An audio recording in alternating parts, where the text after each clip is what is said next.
Investing in the stock market can seem confusing and complicated, especially for millennials who may be balancing student loans, thriving careers, a young family, and the desire for financial independence. But fear not, because in today's video, I'll demystify investing in the stock market with 10 essential rules just for you. If you're a millennial like myself, this is the video that you should watch about stock market investing and how to go about it. By the end of this video, you'll be equipped to make informed decisions about how to invest in the stock market. Let's dive in. Welcome back to the channel. My name is Kike, and on this channel we talk about tips and strategies on how to win with money.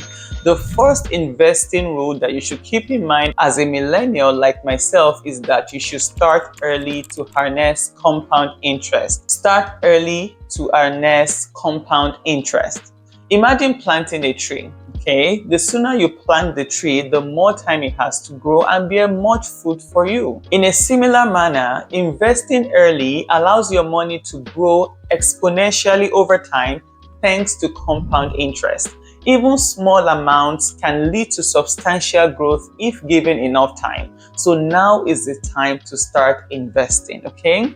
If you invest $3,000 annually in a tax-sheltered or tax-deferred account that tracks the S&P 500 index for 10 years, and then you stop adding new contributions, guess what? Your investment can continue to grow due to compound interest. Your money does the work for you. You don't have to lift a finger. I think that's amazing for every millennial out there. Number two, you need to diversify your portfolio, guys.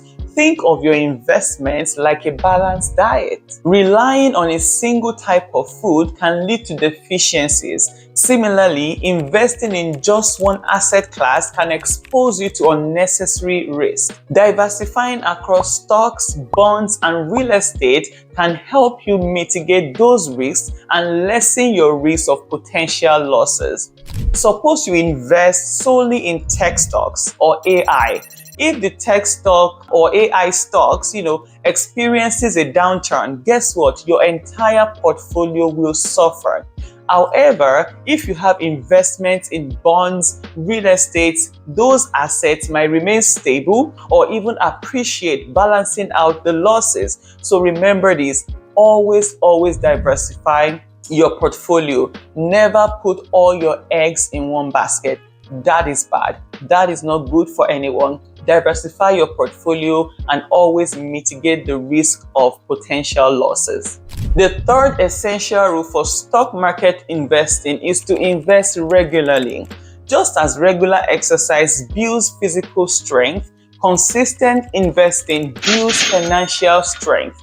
By investing a fixed amount regularly, the key word here is regularly and being consistent, okay? You can average out the purchase price of your investment, which is a strategy known as dollar cost averaging. So with dollar cost averaging, if you don't have the lump sum to put into your investment account, that is totally fine. Even if you have $1, start investing, start adding to your account, okay? Look for ETFs, look for funds that are not so expensive but that are stable, okay? Stability is key here. Do a little bit of research, okay? And make sure the fund you're investing in is stable. Start with the amount that you have right now. If you want to put away $50 every week, start doing that. At the end of the month, you can put it together and buy more investment or equities in your portfolio, okay? Never ever put aside investing because you need your money to work for you. No matter the amount that you have, trust me, you can start investing today. Investing $500 monthly into a diversified portfolio, regardless of market conditions, can reduce the impact of market volatility on your investments over time. So the key point here is don't wait until you have $1,000 or $10,000. With the $200 that you have or even $100, guess what? You can start investing with that. The fourth investing rule to understand as a millennial is that you need to understand your risk tolerance. Every individual has a different comfort level with risk. Much like some people enjoy skydiving, while others prefer a calm beach. I am team calm beach all day, every day, okay? You need to assess your risk tolerance to choose investments that align with your comfort level and financial goals. To help you assess your risk tolerance, I'm going to leave a link in the description box of this video.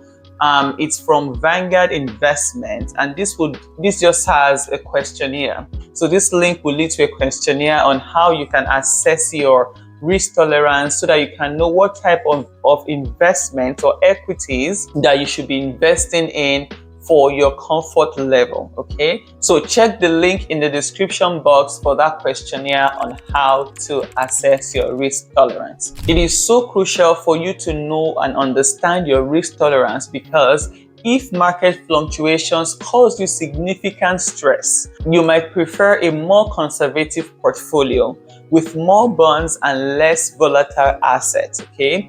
Conversely, if you're comfortable with higher risks for potential higher returns, a stock-heavy portfolio might suit you better. So make sure you check out the link in the description. Number 5, keep an eye on fees and taxes.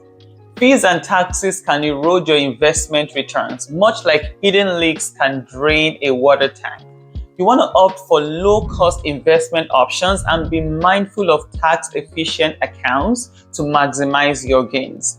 Guys, if you really want to learn how to invest, if you want to take control of your finances, you need to be financially literate. You need to read, which is why I'm going to recommend this book, Beat the Bank by Larry Bates. It talks about how to go about choosing low-cost investment options so that you can keep more of your money and stop giving financial institutions and financial advisors the hard-earned money that you worked for, guys. So you need to read. You need to invest in your education so that you can understand how the stock market works and how to select funds that are much better, with their returns and even with their taxes and with their fees. Okay, so make sure you check out this book by Larry Bates, Beat the Bank. Choosing a mutual fund with a high expense ratio might cost you more in fees over time compared to low-cost index fund, impacting your overall returns. Okay, you might be thinking the mutual fund is just maybe 1.72% or whatnot, right?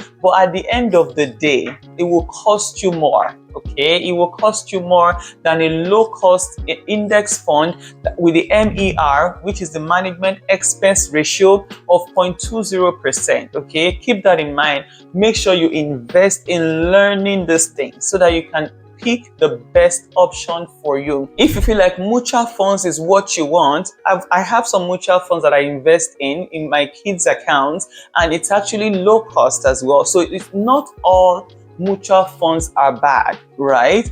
But you have to pick the one with the lowest cost so that you can save more of your money overall. Okay. Number 6, avoid trying to time the market, guys.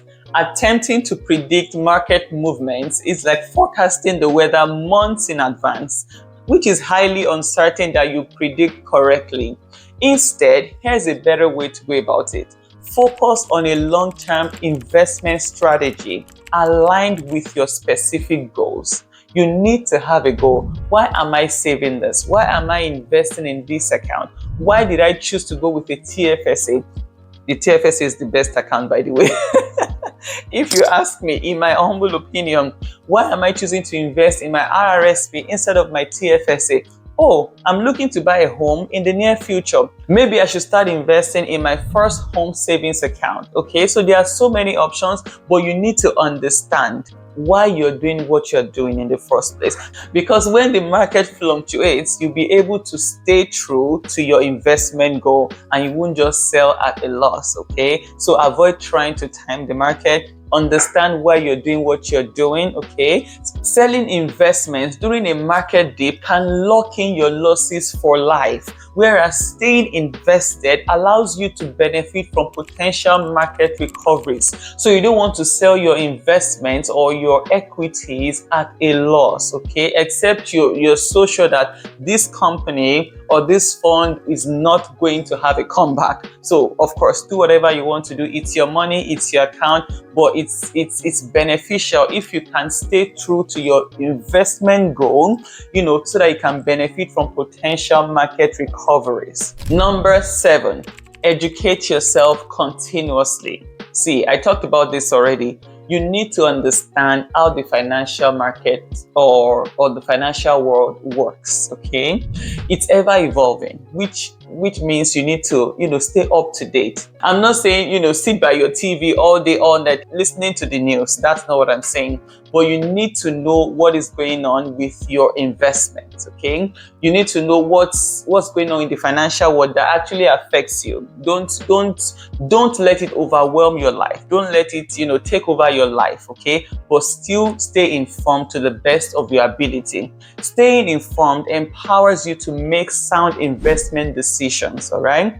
You can utilize reputable resources, attend seminars, and consider consulting financial advisors who have your best interests at heart. I'm going to repeat that. You want to consider consulting financial advisors that have your best interests at heart so that you can enhance your knowledge. Don't just go to any financial advisor or anybody who tags themselves as financial advisors. You need to know, are they trying to sell you a product, or do they have your best interests at heart? Nobody will care about your money as much as you do, okay? So make sure you're making sound decisions every step of the way. Apart from, the financial world, the wisdom from the financial experts, if you're a Christian watching this video, I need you to know that the Holy Spirit within you can also direct you to make sound investment decisions, okay? So don't just depend on the news about the financial market or financial advisors. What is God saying? What is your spirit telling you regarding this particular investment? And it's important for you to listen to that as well. So please educate yourself. I recommended a particular book for you, which is Beat the Market by Larry Bates. I think that was the first book about personal finance that I read myself, and I was wowed by the content and the resources that the author put in this book. It's so good. I highly recommend it. So check out the book. If I find the link, I can put the link in the description as well, or better still, go to your library. You don't have to buy every book with your money. Remember, we're trying to make smart financial decisions. Go to your library and borrow financial books. Number 8, set clear financial goals. Having specific goals is like setting a destination on a map. It guides your investment journey.